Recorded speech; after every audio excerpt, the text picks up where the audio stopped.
Ja, hallo Leute, es ist wieder der Lower Coach. Lower, the Law of Attraction, das Gesetz der Anziehung, das Universumgesetz der Anziehung, was du selbst aus freien Stücken mit deinen eigenen Gedanken, Gefühlen und Überzeugungen aussendest, das bekommst du in entsprechender Form zurück. Was du sähst, das wirst du ernten. Wie du in den Wald rufst, so schallt es zurück. Was du steuern kannst, sind nicht deine Mitmenschen und die Umwelt. Was du steuern kannst, sind deine Gedanken, Gefühle und Überzeugungen. Deine Umwelt reagiert darauf. Du erschaffst deine persönliche Realität mit deinen eigenen frei gewählten Gedanken, Gefühlen und Überzeugungen. Vielen Menschen ist das gar nicht klar. Ich habe jetzt schon weit über 100 Videos zum Thema Gesetz der Anziehung auf YouTube hochgeladen, doch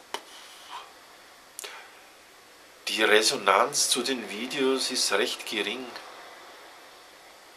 Wahrscheinlich ist es wirklich so, dass wenige Menschen bereit sind, sich selbst zu erkennen, die volle Eigenverantwortung für ihr Leben zu übernehmen, sich selbst in die schöpferische Position zu stellen und sagen, ich erschaffe jetzt meine Realität. Es ist natürlich einfacher zu sagen, ja, der ist schuld für meine Realität und der ist schuld für meine Realität, mein Vater ist schuld, meine Mutter ist schuld, meine Kinder sind schuld, meine Eltern sind schuld, meine Großeltern sind schuld, die Politik, die Wirtschaft. Es ist natürlich einfach, weil das Opferdenken wird überall immer noch praktiziert. Doch die Menschen erkennen nicht, dass sie das Opferdenken überhaupt nicht weiterbringt. Es bringt ihnen vielleicht Anerkennung bei den anderen Opfern, die sagen, ja, du kannst nichts dafür, du warst ein Opfer. Und der, was dir erzählt, glaubt selber an sein Opfer sein, und der andere, der dich lobt, glaubt selber an sein Opfer sein. Also die Opfer, die Massen sind unter sich.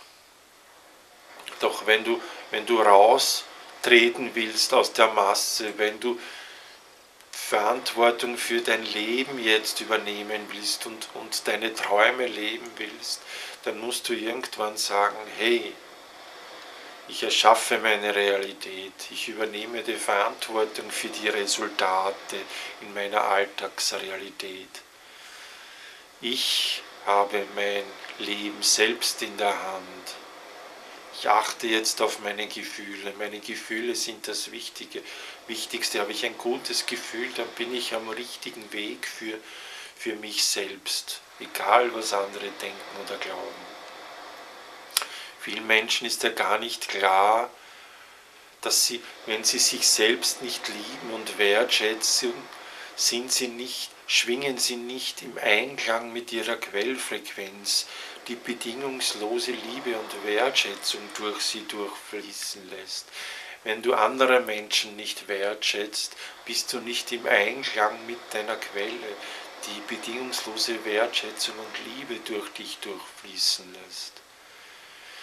Die meisten Menschen sind nicht im Einklang mit ihrer Quellfrequenz und wundern sich, warum ihr Leben nicht funktioniert. Du musst zuerst schauen, dass du in Einklang kommst mit deiner Quellfrequenz. Und wie du das erreichst, bringe ich dir gerne bei, damit du dich wieder gut fühlst, damit du dich mächtig fühlst und kreativ fühlst und neugierig fühlst und freudig fühlst und voller Optimismus fühlst, damit du deine Träume leben kannst. Melde dich, ich coache dich gerne. Trete heraus aus der Masse der opferdenkenden Menschen. Gerne helfe ich dir dabei, das schöpferische Denken anzunehmen, mit dem Gesetz der Anziehung zu arbeiten, dich selbst zu erkennen in deiner Welt und dein Leben so zu gestalten, wie du es willst. Denn darum bist du hier. Melde dich. Ciao.